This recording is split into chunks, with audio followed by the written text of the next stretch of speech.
Salam müəllimlər, bugün biz müsahibə sualı 2026 mövzusunda dərs 5-ə baxaq. Belə bir sual. Dərs zamanı mövzunu izah edərkən səhv etdiyinizi fərq etdiniz. Bu zaman reaksiyanız necə olardı? Bu suala belə cavab veririk ki, səhvimi səmimi şəkildə etiraf edərəm. Uşaqlar, gəlin bu məqama yenidən diqqət yetirək deyərək düzəliş edərəm. Bu şagirdlərə səhv etməyin təbii olduğunu və obyektivliyin vacibliyini nümayiş etdirir. İkinci sual.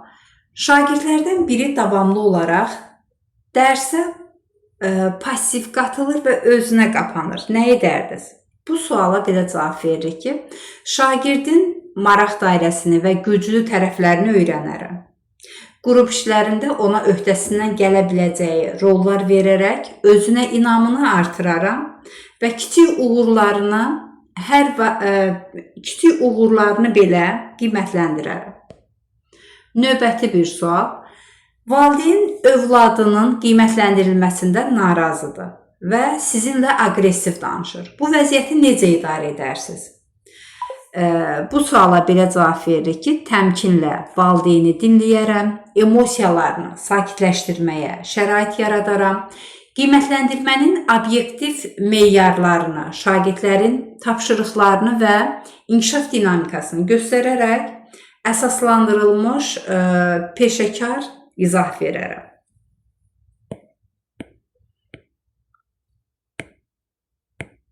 Peşənizdə emosional tükənmə hiss etdiniz. Bununla necə mübarizə apararsınız? Bəli, bəzən olur ki, insan səbəbsiz yerə yorğun olur, əvvəlki enerji ilə işləmək istəmir. Yəni, emosional tükənmə hiss edir insan özündə. Bununla necə mübarizə apararsınız? Bu suala belə cavab veririk ki, şəxsi və peşəkar həyat balansını qoruyaram. Zamanın idarə olunmasını optimallaşdıraram, həmkarlarımla təcrübə mübadiləsi apararam və bərpa olunmaq üçün özümə vaxt ayıraram. 5-ci suala baxaq. Şagirdlərin fərqli öyrənmə tərzlərinə necə uyğunlaşırsınız? Diferensial təlim yanaşmasından istifadə edirəm. Dərsə həm əlavə vəsaitlər və sxemlər, yəni vizual öyrənənlər üçün, həm izah və müzakirələr, audial öyrənənlər üçün, həm də praktik tapşırıqlar və təcrübələr, kinestetik öyrənənlər üçün təşkil edərək hər bir şagirdin mövzunu qavramasına şərait yaradaram. Biz bilirik ki, 4 cür öyrənmə tərzi var. Biz onu necə yadımıza saxlamışdıq? VAKO abreviaturasından istifadə edərək yadımıza saxlamışdıq. Vizual öyrənənlər, yəni görüntü ilə şəkil əsasında baxaraq öyrənəcək. Audial öyrənənlər, yəni müzakirə əsasında səsi dinləməklə öyrənirlər. Kinestetik, yəni hərəkətlidir. Oxuyub yazaraq öyrənənlər də deməli, oxuyaraq, yazaraq öyrənir. Və müəllim də bu öyrənmə tərzlərinə uyğun olaraq şagirdlərə yanaşır və onları inkişaf etdirir. Uşaqlarda mutizmin səbəbi nədir? Mutizm odur ki, yəni bəzən uşaqlar danışa bildiyi halda danışmaq istəmir. Yəni bu psixoloji travma yaşamış uşaqlarda olur. Yəni bunun səbəbi nədir deyəndə bu suala belə cavab verir ki, mutizm bir növ danışa bildiyi halda danışmamaq istəyidir. Buna səbəb sosial mühit, ailə problemləri və qorxudur.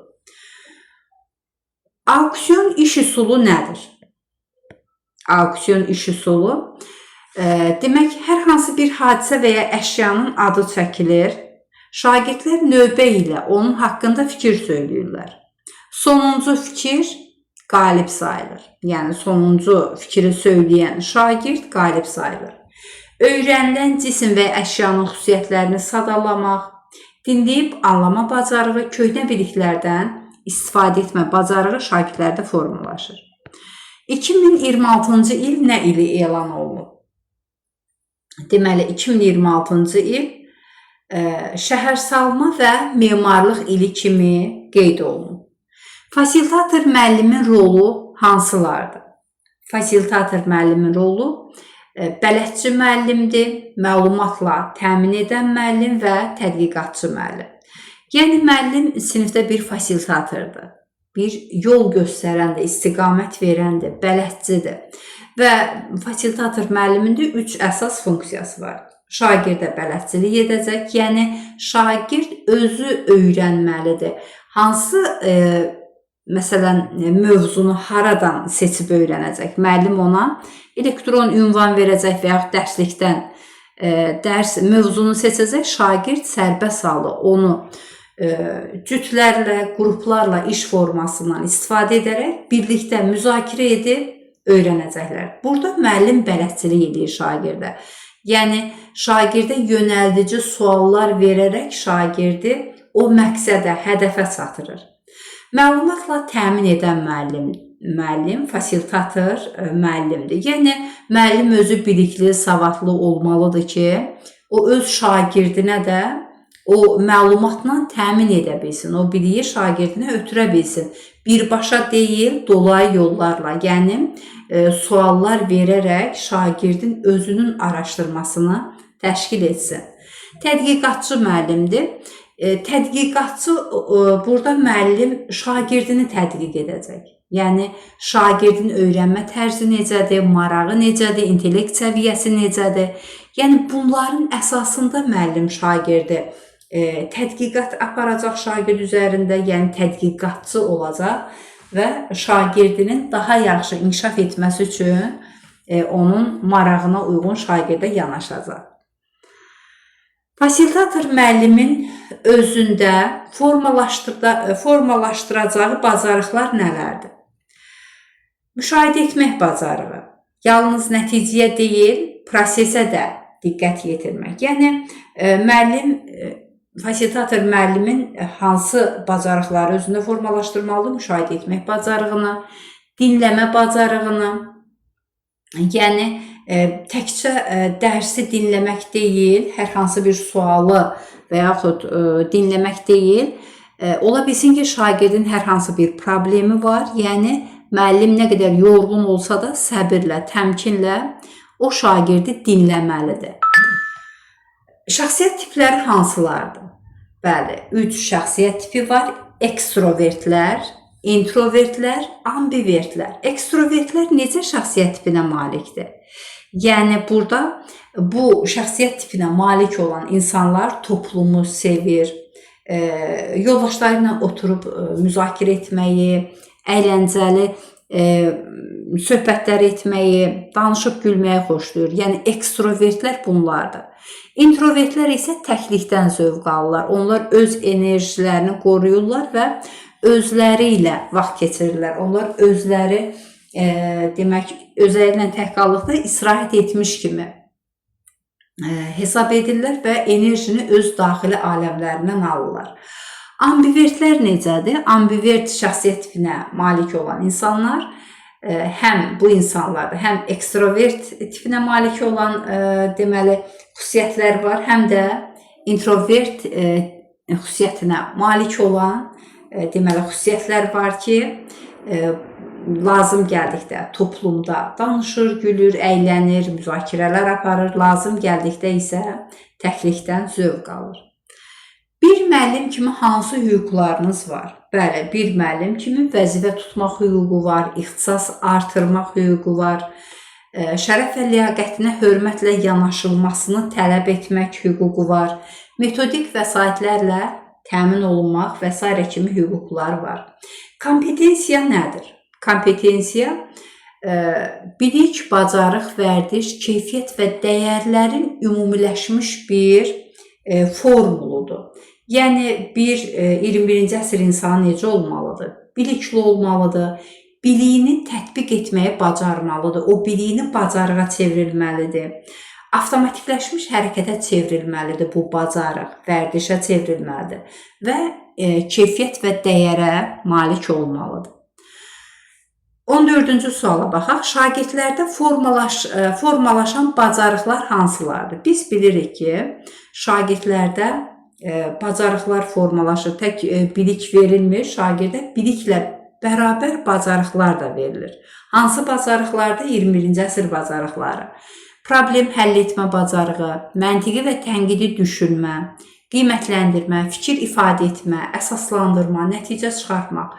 Bax, bunlar 21-ci əsr bacarıqlarıdır ki, bu bacarıqlar şagirdlərdə formalaşır. 4K bacarıqları, yəni kritik təfəkkür, kreativ təfəkkür, kommunikasiya, kooperasiya. Kritik təfəkkür nədir? Şagirdlərdə tənqidi təfəkkürü formalaşdırır. Şagird müşahidə edəcək, analiz edəcək, təhlil edəcək, özü ən səmərəli yolu, ən səmərəli üsulu seçəcək. Yaradıcı təfəkkür, yəni şagirdlər problemə alternativ yolla bu problemi həll edəcək, özünə məxsus tərzdə yeni yolla həll edəcək və şagirdlərdə yaradıcı təfəkkür, kreativ təfəkkür inkişaf edəcək. Kommunikasiya, kooperasiya isə kommunikasiya ünsiyyətdir, yəni şagirdlər cütlərlə, qruplarla işlədikdə əməkdaşlıq şəraitində, ünsiyyət şəraitində onlar biliklərə yiyələnirlər və bir-biri ilə müzakirə edərək öyrənirlər ki, bu da 21-ci əsr bacarığını, əməkdaşlığı, ünsiyyəti formalaşdırır. Sonuncu suala baxaq. Bir akademik saatda şagirdin bilik və bacarığını müəyyən etmək mümkündürmü? Bu suala necə cavab veririk? Bir akademik saatda şagirdin bilik və bacarığını müəyyən etmək, yəni bu formativ qiymətləndirməyə, bu summativ qiymətləndirmənin ölçüsüdür. Yəni, summativ qiymətləndirmədə nə var? Bilik və bacarıq ölçülür, müəyyən olunur. Formativ qiymətləndirmədə isə şagirdin biliyi, bacarığı izlənilir, istiqamət verilir şagirdə və şagirdi inkişaf etdirir, şagirdi hədəfə çatdırır. Ona görə də bir akademik saatda şagirdin bilik və bacarıqlarını müəyyən etmək, yəni summativ qiymətləndirməyə aiddir ki, bu da bir akademik saatda olur. Yəni, ölçmə summativ qiymətləndirməyə aiddir. Bir akademik saatda şagirdin bilik və fəaliyyətini izləyə bilərik. Biz onu ölçə bilmərik. Bugünkü dərsimiz bu qədər. Əgər dərsimiz sizin üçün faydalı oldusa, abunə olub, bəyənib, paylaşmağı unutmayın. Sağ olun, növbəti dərslərdə görüşənədək.